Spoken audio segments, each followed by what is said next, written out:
ماوەیەکە بڕیارەکان تانەکان کە لە دادگای فیدراڵیدا دەکرێت دژ بە کۆمەڵێک ڕێکاری ناقانونی وەکو خۆیان باسی لێوە دەکەن لە هەرێمی کوردستاندا یان زۆر جار لە ناو ڕاستەوخۆ لە ناوەند ئەم تانانە دەبرێتە نێو دادگای فیدراڵی و دواتر لە بەرژەوەندی هەرێمی کوردستان دیارە ئەم تانانە یەکلایی نابنەوە دیارە هەر دوێنێش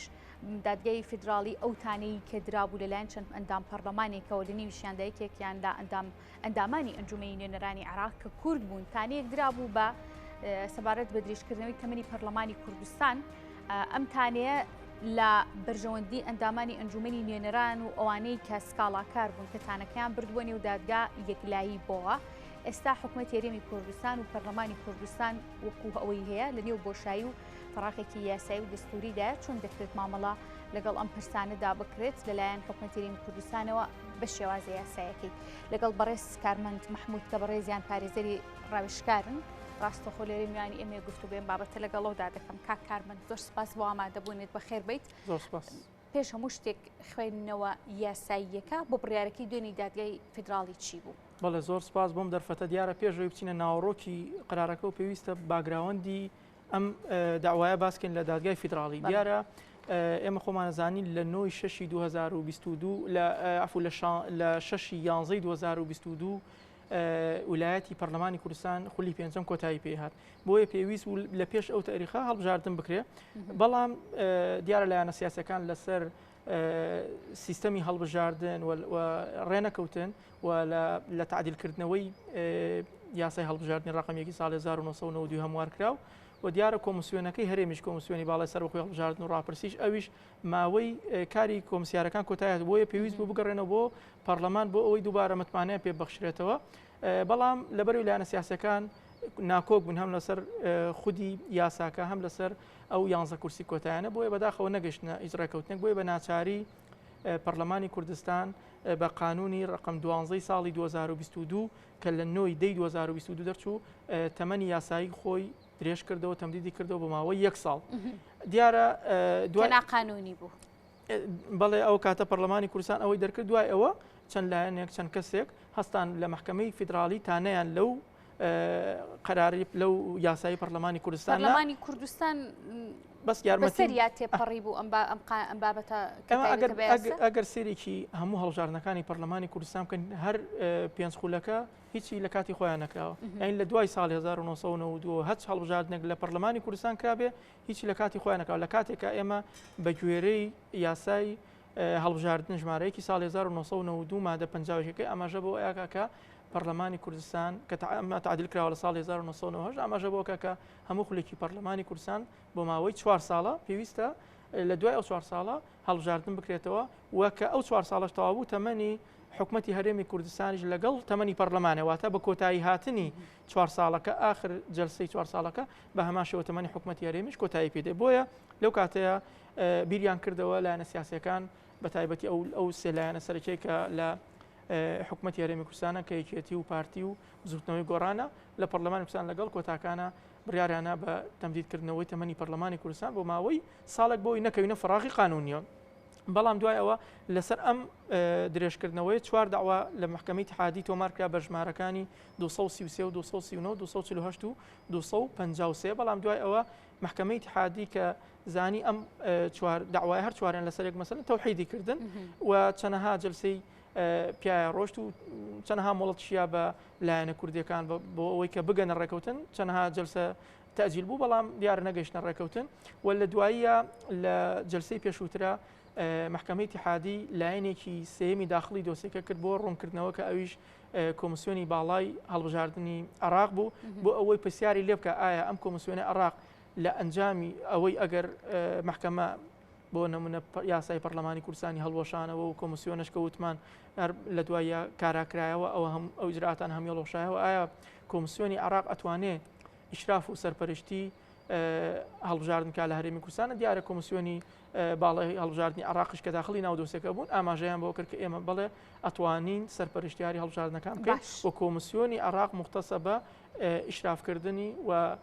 دەرکردنی تعلیمات و ڕێنمایی و سەرپەرشتیکردنی هەموو هەڵبژاردنەکان لە سەرتاسەری عێراق بۆیە ئەوە بوو دوێنێ ئێمە بینیمان لە بەرواری 35 2023 دادگای فیدراڵی بە زۆرینەی دەنگ بڕیاریە کە ئەو قانونی ڕقم 12 ساڵی 2002 کە لە نوۆی 2022 کە لە نوۆی دەی 2022 دەرکراوە بە نادەستوری داینا و لەگەڵ ئەوەشە قەراریاوە کە هەموو ئەو ئیجراعاتانەی ترکراوە کۆمەڵی یاسایی تر دەرکراوە لە پەرلەمانی کوردستان لە دوای درێژکردنەوە ئەوانەشی هەمووی بە ناسایی دێک ئەوانەشی هەمووی بەتاڵە بنەوە لە ڕووی یاسایی هەم بە پوچەڵداناوە و کۆمەڵێ بڕیاریش لە پەرلەمانی کوردستان دەرکاوە بۆ نمونە بڕیاری کاراکردنەوەی کۆمسیۆنی سربەخۆی هەڵبژاردن و ڕاپرسی و متمانەیان بە دوو ئەندامی کۆمسیاران کە پێشتر ئەو دوو ئەندامە بۆ لە دەستەکەی پێشوترا هەبوون لە کۆمسیۆن کۆمسیار و نەمابوون دوو ئەندامی تازە هەڵبژێران هەموو ئەو ئیجراعاتانەی باتڵ کردوتەوە و کاراکردنەوەی کۆمسیۆنەکەشی باتڵ کردو بۆیە لە ئێستاە هەم ئێمە لە فراغێکی تەشریعیان لە هەرێمی کوردستانە و مؤسسەی تەشریع و پەرلەمانمان نەماوە لە ئێستاە و کۆمسیۆنی باڵای هەڵبژاردنەکانیش بەگوێری ئەم قەراری محکەمەی اتحادی ئەویش بە هەمان شێوەکو نەبووایە و ئەو دوو ئەندامەش کە هەڵبژێراون ئەوەش بە هەمان شێوە هیچ سیغەیەکی قانونی دەستوریانە و یەک ئاماژەی تریش ئەمێ بم کۆمەڵێک ئەندام پەرلەمان لە دوای 6 و دەستیان لە کارکێشایەوە کۆمەڵێ بەڕێزی تر چوونە شوێنیان بەگوێری ئەم قەراری محکەمەی اتحادی هەموو ئەو ئەندام پەرلەمانە تازانەی کە چوونەتە ئەوێ هەمووی نادەستوریە و هیچ سیغەیەکی قانونی دەستوریانە و صفەتی ئەندام پەرلەمانی وەرناگرن و ئەوە ئەندامانش کە دەستیان لە کارکێشاوەتە ئەویش هیچ صفەتێکی دەستور وەرنگ بۆ لەبەر ئەوەی لە بەرواری 6 2022 پەرلەمانی کوردستانی بە هەڵۆشاوەداناوە هەچ قانونێک و هەچ قەرارێک و هەچ بڕیارێک هەچ جێگۆرچەیەک یان دەست لە کارکێشانەوە کرابێ هەمووی بە نادەستوری و هیچ صفەیەکی قانونی نیە. کارمەند قسەکانم پێ نەبڕیت لەبەروی سیلسیلە بوون قسەکانت و بە جوانی وەردەکردەوە و شیو کردەوەکە لە ڕۆ قانونیەکەەوە چی ڕوئەیە چی ئەو گوزارێت بەڵام زۆر پرسی یاسایی و قانونی هەیە دوجار تانە بەتانە دەتوانرێت بچێتەوە سەر ڕێچکەیەکی دیکە و ڕێکارێکی دیکە لە حاڵەتی زەڕۆریەت و پێویستیدا ئێستا مەجالەکە و ئەو بڕیاری دادگای فیدراڵی هیچی بۆ نەماوەتەوە کە لەلایەن حکوومەتی هەرێمی کوردستانەوە بتوانرێت لە ڕێگەی تانەیەکەوە ئەم بۆشاییە یاسایی کە لە پەرلەمانی خود لە نێو حکوومەتی هەرێمی کوردستانە دروست دەبێت لە پێناو ئەمەدا تانەیەکی دیکە بێتە پێشێ. بەڵێ دیارە ئێمە ئەگە سەیری دەستوری هەمیشەی عێراق ساڵی 2005 لە مادەی 94 هاتووە کە قەرارەکانی دادگای فیدراڵی پلەی کۆتایین و باتن و پێویستە لەسەر هەموو دەسەڵات و سوڵتاتەکانی عێراق مولزەم بن پێوەی و قابلی تانەدان نین پلەی کۆتاییە بۆیە وەکو تانەدان ناتوانن بە هیچ جۆرەتانە لەو بڕیارە بین و لە ئێستای وەکو باسم کرد دەسەڵاتی یاسادانانی نەماوە لە هەرێمی کوردستان هەڵوەشاوەتەوە لەو تاریخەوە و حکوومەتیش ڕاستەخۆ بووە بە حکوومەتێکی کاربەڕێکرد سەبارەت بەوەی کە ئایا سەرۆکایەتی هەرێم ئەنی زۆر لە دوێنێەوە من زۆر متابعەم کردو ئاماژانێک ئاماژە بۆ ئەنی کە دەسەڵاتەکان ئەگەڕێتەوە لای سەرۆکایەتی هەرێم بە گوێرەی مادە دا فقرە 5 یاسای سەرۆکایەتی هەرێم ڕقەمێکی ساڵی 2005 هەموار کراو نەخێر ئەمە وانە لەبەر ئەوەی سەرۆکایەتی هەرێمیش وەس خودی سەرۆکی هەرێمیش لەم پەرلەمانەوە متمانەی پێبەخشراوە کەواتە ئەویش بە هەمان شێوە ئەبێ بەکاربەڕێکار و کابینەی نوێمی حکوومەتی هەرێمی کوردستانیش ئەویش بە هەمان شێوە هەر لە پەرلەمانە متمانەی پێبەخشراوە بۆیە ئەویش ئەبێ بەکاربەڕێکار بۆیە و ناتوانێت هیچ قەرارێکی مەسیری قەرارێکی گەورە بابەتی بوجە یان بڕیاری گرنگ بن بەڵکو تەنها کە ئەڵێ کاربەڕێکەر حکوومەتی تەسریف حمال واتە تەنها کاروباری ڕۆژانە جێبەجێکات و جگەلەوە ناتوانێت هیچ قەرارێکی تر باشە. ئێستا کۆمیسیۆنێکی لە نێو هەرێمی کوردستانە کارە نەکراوەتەوە کە لە هەفتەی پێشوا بینیمان چ کاردان و دەنگدانەوەیەک و فەوزایەک لە نێو هەرێمی کوردستان دروست بوو بۆی ئەو شڕێ نێو پەرلەمانە دروست بوو ئەنجا ڕێکارەکانی تایبەت بە هەڵبژاردن ئەکەوێتە ئەستۆی کۆمیسیۆنی باڵا هەڵبژاردنەکانی عێراق یان چۆن دەکرێت ئەمانەیەک لای بێت و لە کاتێکا کە پەرلەمانەکە ماوەکەی بەسەر چۆن. بەڵێ ئێمە وەکو ئاماژەمان پێەیە لە پەرلەمان کە کۆمیسیۆن کاراکرایەوە و دوو ئەندامی نوێش هەڵبژێرا بۆ دەستی کۆمسیاران بۆ ئەنجومەنی کۆمسیاران ئەوە بە هەمان شێوەکو بە باتڵ سابەکرێت لەبەر ئێمە قاعدەیەکی قانونیمان هێڵێ مابوونی على الباطل فهو باطل یعنی ئەوەی لەسەر باتڵ و پوچ دروست بێ هەر پوچە بۆیە هیچ سیغەیەکی قانونی دەستوریمان نییە بۆ ئەوە و ئەو ئەمە ئاماژە بۆش بم کە ئەنجومەنی دادوەری هەرێمی کوردستان کۆبەوە و ئەو دوو ئەندامە بەڕێزە لە بەردەم ئەنجومەنی دادوەری سیۆنی یاساییان خوان ئەو هەم نیسابەکەی دروست نەبوو لەبەرە بە گوێرەی مادە 33 لە یاسای دەسەڵاتی دادوەری هەرێمی کوردستان ڕقم 23 ساڵی 2007 پێویستە لە مادەی 33 ئاماژەی پێیا فقرە دووەکەی کە پێویستە 3/4 ئەندامان حاضر بن بەڵام لێرە 5 کەس ئامادە بوو نەگەشت ئەو نیسابە ئەوەش بابەتێکی ترە تەنانەت ئەگەر نیسابەکەش دروستکرا لەبەرەوەی لە قرارەکەیە هەموو ئیجراعاتەکانی باتڵ کردوتەوە لە دوای تاریخی بۆیە ئەو سوێن خواردنە هیچ قیمەتێکی قانونی نابێت سەبارەت بەوەی کە واتەوەکو وایە کۆمسیۆنەکە هەر نەبێ وەکو دەستەی کۆمسیاران هیچ بەروی قانونی و قیمەتێکی قانونیە سەبارەت بەوەی کە ئایا هەڵبژاردن چۆن ئەکرێ بەچی سیغەیەکرێ ئێمە ئەوەی وەکو جەنابتان لاتان ئاشکرایە کە سەرۆکی هەرێم ڕۆژی 11 دیاری کردووە بۆ ئەنجامدانی هەڵبژاردن لە هەرێمی کوردستانە بۆیە ئەم کۆمسیۆنی خۆشمان وەکو باسمان کرد وەکو ئەوەیە کە ئەن لەم یەکونوەکو وایە کە هەر نەبوو بێت بۆ حسابی بۆ ناکرێت ئەگەر دەنگدانیشی لەسەر بکرێ ئەو ڕۆژە لە نێو پەرلەمانە هەر باتڵ و بەتاڵە لەبەر بە قرارەکە هەموو هەڵۆشانە تۆکو باسم کرد لە 6/11/2022 هەز یاسایەک لە پەرلەمانی کوردستان دەرچوو بێ هەچ مؤسسەیەکی کارا کرد بێتەوە هەست تعدیلی لە قانونەکە کرد بێ هەر قانونێکی عراقیشی ئیتیحادیشی بەرکار کرد بێ هەمووی بە باتڵدا ئەندرێ لە قرارەکەی بەوازحی هاتووە سەبارەتە هەڵبژاردنەکە لەبەر ئەوەی کۆمسیۆنی باڵای سەربەخۆی هەڵبژاردنەکانی عراق لە ئێمە ئامادەین و ئەتوانین ئیشرافی هەڵبژاردنەکان بکەین لە سەرتاسەری عراق و لە هەرێمەکان و لە هەموو پارێزگاکانیشە بۆیە لایەنی جێبەجێکار بۆ سەرپەرشتیکردنی هەڵبژاردنەکان ئەگەر بکرێ پێویستە کۆمسیۆنی باڵای عراق بکە بەڵام ئەوەش ئەگەڕێتەوە ئەوەی کە پێویستە سەرۆکایەتی هەرێم لە ئێستاوە بیر لەوە بکاتەوە تەنسیق لەگەڵ کۆمسیۆنی باڵای هەڵبژاردن کە ئەگەر کۆمسیۆنی باڵای هەڵبژاردننی عراق توانی لەو 11 کە دیاری کراوە سەرپەرشتیاری هەڵبژاردنەکان کە ئەوە بۆ خەڵکی هەرێمی کوردستان کاتێکی زۆر باشە بەڵام ئەوەشیان بەڕاستی کارێکی قورسە لەبەر ئەوەی لە بەرواری 6/11 لە عراق هەڵبژاردننی ئەنجومەنی پارێزگاکانەکرێت بۆیە بۆ کۆمسیۆنی عراق زۆر قورسە لە ماوەیەکی مانگی 11 بتوانێت دوو هەڵبژاردننی گەورە و گرنگ بکە بۆیە ئەگەری هەیە سەرۆکی هەرێم بە تەنسیق لەگەڵ کۆمسیۆنی عراقیە ئەگەر نەتوانرا لە تاریخی 11 هەڵبژاردنەکان هەرێمی کوردستان ئەنجام بدرێ ڕۆژێکی تر دیاری بکەن و ئەو کاتە هەڵبژاردننی پەرلەمانی کوردستان بکرێ لەژێر سەرپەرشتی و بە تەنسیق و لەژێر چاودێری کۆمسیۆنی باڵای هەڵبژاردنەکانی عراق باشە کارمەندتر لۆ قسەی وەریەگرمەوە کە باست لە سەلاحیەتەکانی سەرۆکی هەرێمی کوردستان کرد کە 11 بۆ ئەنجامدانی هەڵبژاردن لە هەرێمی کوردستان دیاری کردووە ئەم بڕیاری سەرۆکی هەرێمیش لە ڕۆی یاساییەکەوە لە کاتێکا کە ئەویش بە هەمان شێوە ماوە یاساییەکەیان تەواو بووە باتڵە یاخود کاری پێکرێ دیارە ئێمە ئەگە سەیری یاسای سەرۆکایەتی هەرێم کەین مادەی دا باسی ئەو حاڵەتان ئەڵێ ئەگەر هاتوو پەرلەمانی کوردستان یان ئەنجومەنی نیشتیمانی کە پێشتر ناوی ئەنجومەنی نیشتیمان و دوای گۆڕا بە پەرلەمان ئەگەر هەڵوەشایەوە ئەو کاتە سەرۆکی هەرێم لەبەرەوە هیچ دەرسێکی تر ئەکەیتە فراغی قانونیەوە سەرۆکی هەرێم بە گوێرەی مادەیدا ئەتوانێت لە ماوەی 15 ڕۆژە جاری هەڵبژاردنێک باو و ڕۆژە دیاریکا بۆ هەڵبژاردن بۆیە یعنی هیچ هەلێکی ترمان نەماوە ئەم ڕۆژە دیاری کراوە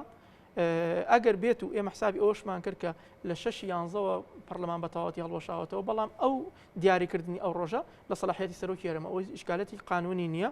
لەبەرەوەی تۆ ئەگەر مؤسسەی پەرلەمانت نەما بۆ نمونە کەوتە فراغی یاساییەوە و کۆمسیۆنیشت نەبوو ئەبێ خۆ هەڵبژاردن هەر بکرێ بە چه ئیجراعەکەی ئەبێ سەرۆکی هەرێم ئیجراعەکە ئەوەیە سەرۆکی هەرێم ڕۆژێک دیاریەکە بۆ هەڵبژاردن بەڵام لەبری ئەوەی کۆمسیۆنی باڵای سەربەخۆی هەڵبژاردن و ڕاپرسی لە هەرێمی کوردستانە ئیدارە و سەرپەرشتی و تەنفیزی عملی هەڵبژاردنەکە بکە ئەم جاریان کۆمسیۆنی باڵای هەڵبژاردنەکانی عراقا بۆیە ئەو تاریخە هیچ کێشەیەکی نییە بەڵام وەکو باسم کرد ئەگەر ئەبێ لە ئێستاوە تەنسیق بکابل لە تەنسیق و بە زووکترین کات ئایا کۆمسیۆنی عراق ئەتوانێت لە 11 هەڵبژاردن کە ئەگەر کرا ئەوە زۆر باشە و هیچ کێشێکمان نابێ بەڵام ئەگەر نەکرا ئەبێ بیر لۆ بکەن ڕۆژێکی تر دیاری بکەن و بە هەمان شێوە ئەو کاتە کۆمسیۆنی عراق لایەنی جێبەجێکاری و سەرپەرشتیاری هەڵبژاردنەکانێ بەڵام ئەمێ لێرە ئاماژە بە یەکشتی تر بم ئێمە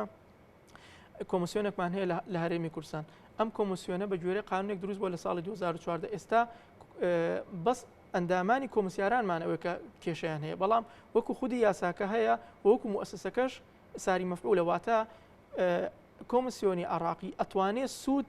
لە کۆمسیۆنی هەرێم وەربگرێ و بە تەنسیق ئەوە ئیشەکانی بکەن بەڵام لە ژێر ئیشراف و لە ژێر چاودێری کۆمسیۆنی عراق واتە کارەکانی کۆمسیۆنی هەرێم یاسایی ئەگەر ئەنجامی بدا بۆ هەڵبژاردن بمرجێک ئەگەر لەژێر ئیشراف و چاودێری و ڕقابەی کۆمسیۆنی عێراق بێ ئەتوانێ بەڵام وەکو باسم کرد نابێ ئەنجومەنی کۆمسیاران تەدەخل بکەن لەبەرەوەی ئەنجومەنی کۆمسیاران ئێستا کە ئەن لەم یەکون وەکویان نەبێ بەڵام وەکو مۆزەفین لەبەرەوەی ئەم کۆمسیۆنەش لەوانەیە بە هەزاران مۆزەفی هەیە بە هەزاران کارمەندی هەیە بە هەزاران خەڵکی بەگرێ بەس ئیژەکە ئەتوانن سوود لەوانە وەربگرن بەڵام وەکو باسم کرد لەژێر ئیشراف و ڕقابەی کۆمسیۆنی عێراق بەڵام بتەوێت کۆمسیۆنی هەرێم خۆی بەسەربەخۆ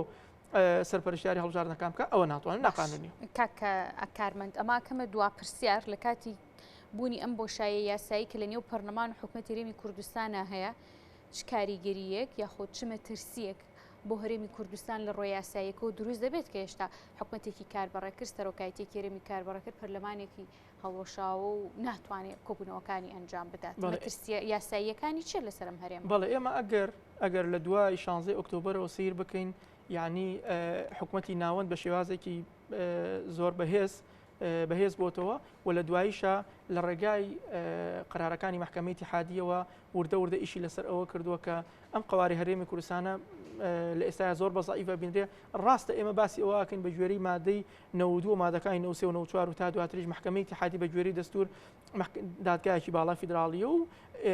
حلی منازعاتی بینی ئیقلیم و محافظات و ئیقلیم و ناوەندەکە و پێویستە کارەکانیشی بەقانون بەڵام لەگەڵ ئەوەش بیرمان نەچێت کە ئەم محکەمەیە محکەمەیەکی لە کۆتاییشە سیاسیە لەبەرەوەی ئەو نیزاعاتێکی کە ئەچێتە بەردەمیان زۆربەیان لە ململانە سیاسەکانەوە کە لە بینی لایەنە سیاسەکانە چارەسەر ناکرێت پەنا ئەبەنە بەر محکەمەی اتحادی و ئێمە ئەگەر سەیریکەی ساڵی 2022 بۆ نمونە محکەمەی فیدراڵی قەراریاک بە کە یاسای نەوت و غازی هەرێمی کوردستان ڕقم 22 ساڵی 2007 ئەویش هەڵی وەشانەوە و لە ئێستاشە ئەوە کە خەریکە لە سەروبەندی دەرچوونی قانونی بوجە ئەوان بە تەواوەتی کە نەوتی هەرێمی کوردستان پێویستە لەژێر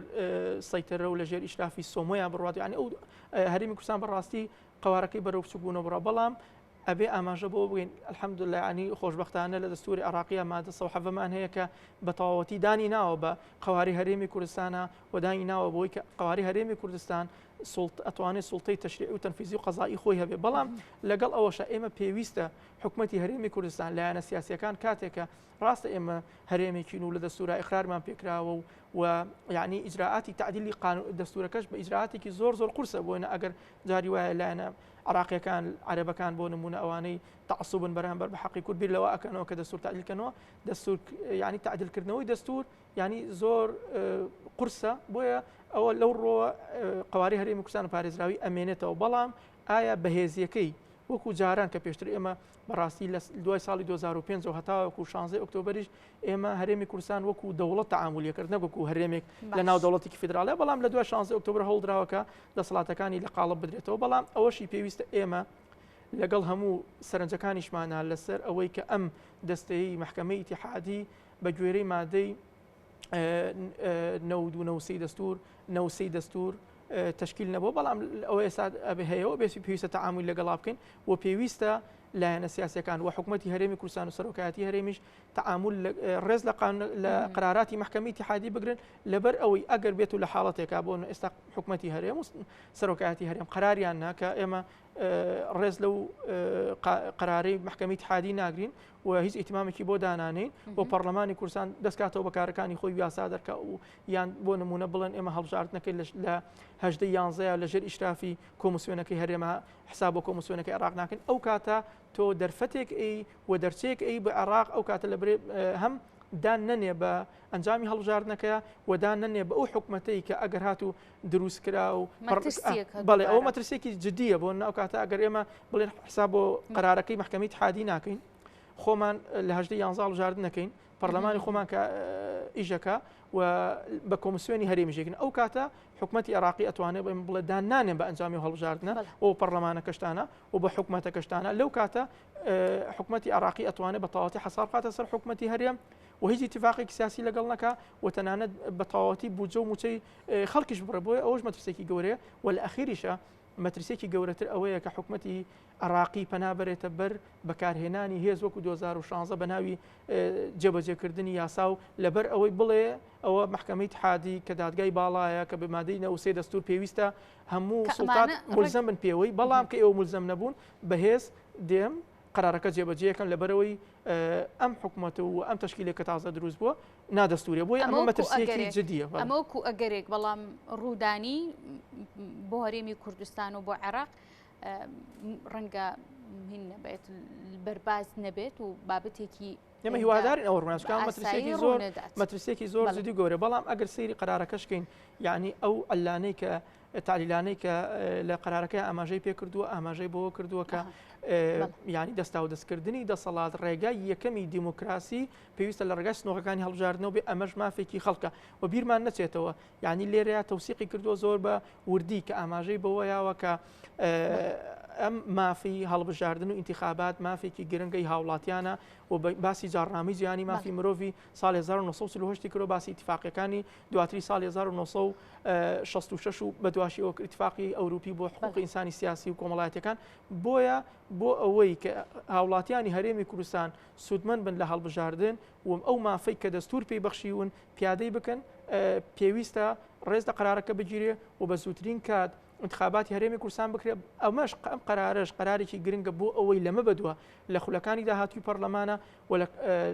کە کابینەکانی داهاتوی دروست دەبێ پێویستە هەڵبژاردنەکان لە کاتی خۆیان بکرێت یعنی ئێمە معقول نییە 5 خولی هەڵبژاردن کراوە هەر 5 خولەکە لە کاتی خۆیان نەکراوە بۆیە پێویستە لەمە بەدووە هەڵبژاردن لە کاتی خۆیان بکرێت بۆ ڕێزگرتن لە مافی هاوڵاتی و ئەو حەقە دەستوریەکە دەستور بیاوێتی بە هاوڵات. بەڵێ بەڕێز کارمەند محمود کە بەڕێزیان پارێزی ڕاوشکار بوون زۆر سپاس بۆ ئامادەبوونت. زۆر سپاس کارمەند